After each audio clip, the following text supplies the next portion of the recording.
سلوا التاريخ كم مجدا سطرنا على صفحاته وبه تغنى. الحمد لله قدسي یو سیمینار کې و در اوایل جا دارد که از نهاد کلمات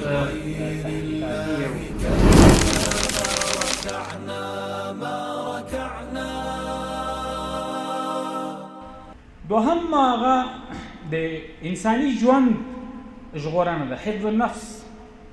هغه د فزیکي ژوند دی او هغه که رواني ژوند دی. دا د اسلامي شریعت دوهم مقصد دی. دریم مقصد هغه د انساني عقل ساتنه ده، حفظ العقل. د انسان عقل چې هر شی خرابوي دا دین ساتي. که شراب خرابوي، که چرس خرابوي، که اپینې خرابوي، که ټابلیټکای خرابوي، که بنګ خرابوي، که بل هر شی دی چې د انسان عقل خرابوي، دا هغه فزیکي شیان، همدا ډول معنوي شیان، که افکار دي، که الفاظ دي، که رویه ده، که ثقافت ده او که تاریخ ده، خو چې د انسان عقل خرابوي دا دین د هغې مخه نیسي. بل پسې د انسانانو د مال ساتنه ده، حفظ المال. د انسان د خاص ملکیت ساتل. او پنځم هغه د انساني ناموس او نسل ساتنه. دا 15 اهداف دي او دا 15 واړه اهداف د انسان نه څرخیږي. محور انسان دی.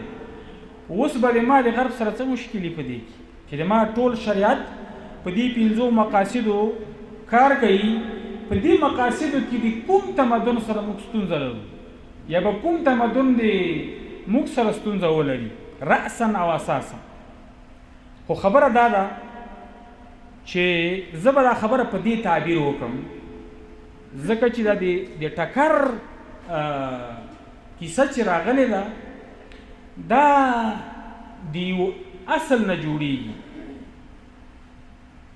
هغه اصل د حق او د باطل تصور دی. زه وروسته په دې باندې بیا پر مخ ځم. او دا تصور د ډېر پخوانه انداسې په ټکر کې سره حق او باطل سره په جګړه وي.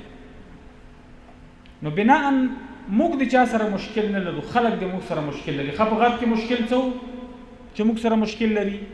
د هغوی ستونزه څه ده؟ د هغوی ستونزه دا ده قدرمنو استادانو د غرب او د اروپا یو تاریخ دی، هغې ته منځنۍ پیړۍ وایي. ډېرو استادانو به لوستي.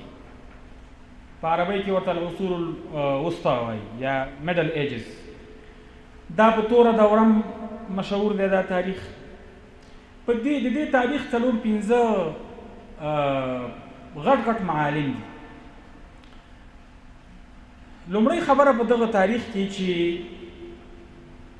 شروع کېږي هغه د کلیسا د پاپانو مطلقه او وچه واکمني وه. مطلقه او وچه واکمني په دې معنی چې نور حقوق خو د خلکو نه وو. که چا به خپل دین ته مراجعه کوله، مثلا یو سړی به عیسایي و او هغه غوښتل چې هغه خپل عیسایت زده کړي یا عمل ورباندې وکړي، نو دته اجازه نه وه چې په خپل سر انجیل خلاص کړي او ویل ولي او بیا د دې انجیل نه څه زده کړي او استدلال وکړي. دا پټې خبرې هم نه دي، دا کومه افترا هم نه ده.